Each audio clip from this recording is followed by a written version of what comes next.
Isang mapagpalang gabi sa inyong lahat sa kaluwalhatian ng kalangitan, mga Lods, no? Gusto ko lang ipaalam sa inyong lahat para prepare tayo o prepare makapaghanda ang ating kababayan, no? So, ito pong prediction na to para po makapag-ingat ang lahat. Hindi po to nananakot o naman, no? Merong mga nag-predict na tungkol sa mga artista mamatay, ganun. Pero kayang i-counter po yan, hindi matutuloy kasi alam ng artista at maiwasan niya yung dapat na magaganap. No? Ito po tungkol po to sa bansang Thailand. No? Marami tayong kababayan dyan sa Thailand at ang Thailand ano ng Pilipino yan, kahoy. Okay? Ang bansang Thailand, nakita kong pagbagsak ng eroplano sa Thailand. No? Ngayon nakita ko. Una yon. Pangalawa, sunog. Nakita ko sa Thailand. Sunog at kaguluhan sa Thailand. Magkakaroon ng mga kaguluhan, sunog, mga Lods. Yan po yung prediction ko at isang eroplanong babagsak sa Thailand. Yan po yung aking prediction. No? Ipaalala ko lang sa mga mga followers at sa viewers at sa lahat na nakakapanood dito sa video ito. No? Ang pag-predict po kasi may counter po yan. Kahit saan po natin mababasa po sa Biblia yan. Nagdasal, nakausap nila ng Diyos, nila ni Abraham, hindi wawasakin ng Diyos. Gaya na. Wala akong pinapano dito, pinupuwing dito. No? Halimbawa, na-predict mo o nakita mo sa tao na signos mamamatay. Ikaw ang nag-predict at nakita mo. Hayaan mo bang maganap? Di ba?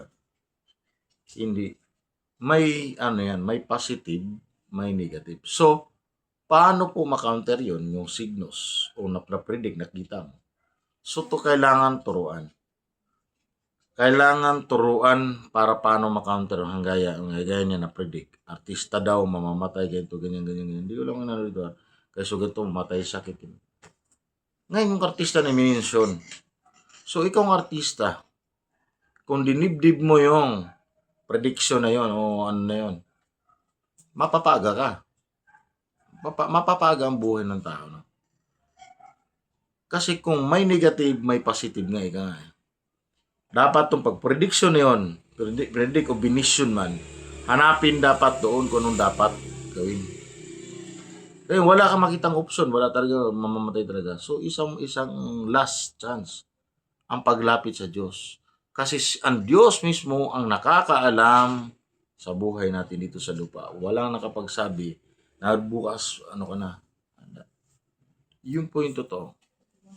Ngayon kung ano man, kalooban ng Diyos, wala na tayong magagawa ron.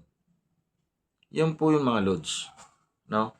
Ako ako dito sa pag-predict kasi una yung bashers ayoko naman na Ngayon kasi hindi ko pwedeng itago yan kasi yan ay inatang sa atin ng Diyos. Parang si Propeta Jeremias. No? Hindi ko kinukumpara ng sarili ko sa Propeta. No? Na pag nilihim niya, ito ganyan. Diyos mismo. Yan mga Lods, no? Dapat pag-predict, hanapin yung counter. Marami na dito sa altar na to na nabasahan namin na may signos na ganito mamatay sa ganito na counter. Meron naman talagang nabasa dito na ikakamatay talaga niya. Hindi siya naniwala, nagmatigas ang ulo. Na ganito, ganyan. Ayoko na mention na kasi followers ko No? Nangyari. Kasi hindi siya nakinig. Hindi siya niniwala. So, wala tayong magagawa ron. Marami po. Tested po to. Tested po tayo.